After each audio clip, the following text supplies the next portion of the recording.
从重庆回到辽宁，就不得不感叹一句：咱们中国的这个地大物博，幅员辽阔。这个气温差距太大了，在重庆我们热得要死，然后那种潮湿的闷热。但是回了辽宁之后，我们这是非常凉爽的天气，小北风吹着可舒服了。就今天6月24号，现在是中午的11点15，我们这儿的气温应该就是20度左右。早上最低气温15度，最高气温25度。丝毫不夸张的跟大家说，每天早上4点半我们起床喂牛的时候，穿着短袖都特别冷。然后喂完牛吃完饭6点多钟，想在屋里休息一会儿，你不穿件长袖，在屋里就冷的不行，你必须在外边晒太阳，晒着太阳你才能不冷。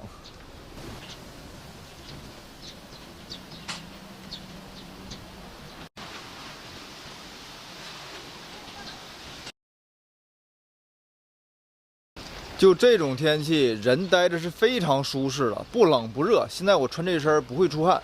就即使现在干点活也不会流汗。然后呢，这个牛待着也是特别舒服的，跟南方的牛相比，我们家牛相当舒服了。然后我爸呢，在这个牛圈上也做了很多这个防热防暑的这种东西，包括我们家的风扇也都安着，但是没开，因为现在这个风力很大，完全不需要风扇，并且我们家有2个风扇已经坏了，还没修呢，就是也来得及，还没弄。这边是我们家牛圈的西侧，然后我爸用这个遮阳网给它拉出来一部分。这个主要目的是为了遮挡阳光，等到下午3点钟以后吧，西照日，西边的阳光会照到牛圈里，牛会特别热。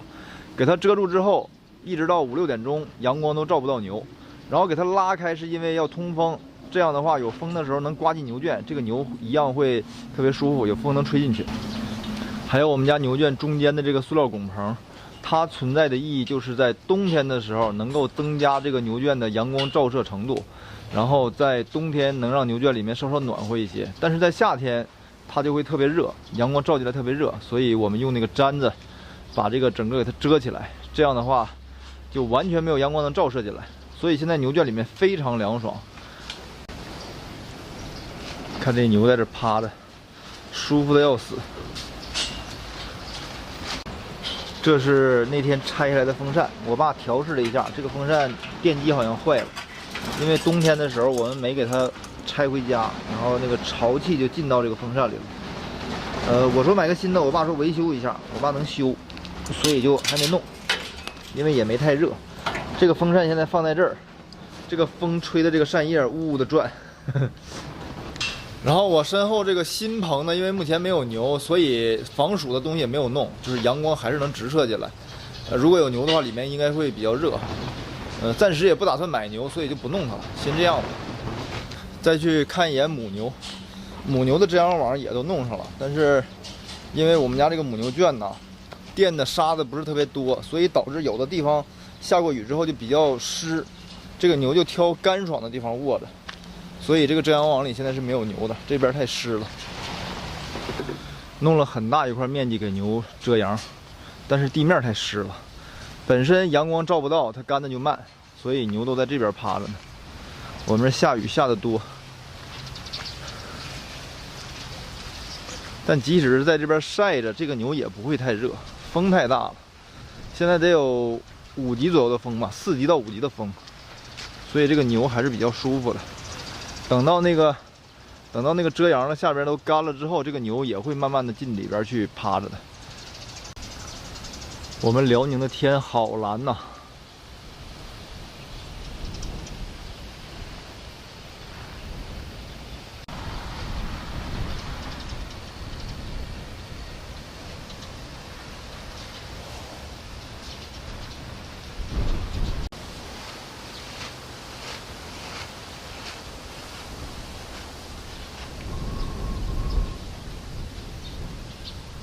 这次我们去了山西，还有重庆，还有遵义。山西呢是那种干热的，就是天上太阳晒着你也热，然后地下因为干旱，地上的温度也高，感觉是上下烤着你一样的热。然后到重庆呢是那种湿热，感觉浑身黏糊糊的，然后就晚上你睡觉盖那个被子感觉都是潮的，粘身上也不舒服。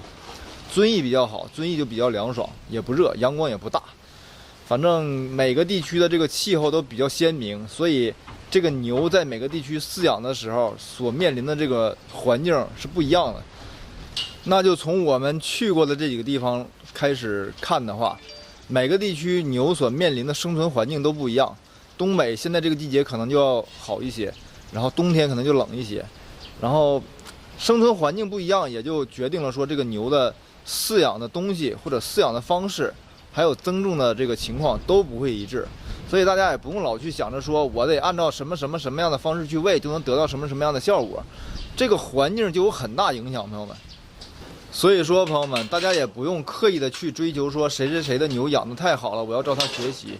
你首先要知道你们当地的气候条件，还有你们饲喂的方式、饲喂的模式、饲喂的条件适不适合你。只要是适合你们当地的，然后成本能降低下来，增重又理想就可以了。没有谁的饲喂方式是完全一样的、完全好的。所以希望大家能够慎重考虑自己饲喂的方式。好了，就跟大家说这么多了。我们现在东北非常凉爽，希望大家来东北避暑，希望大家来做客，拜拜。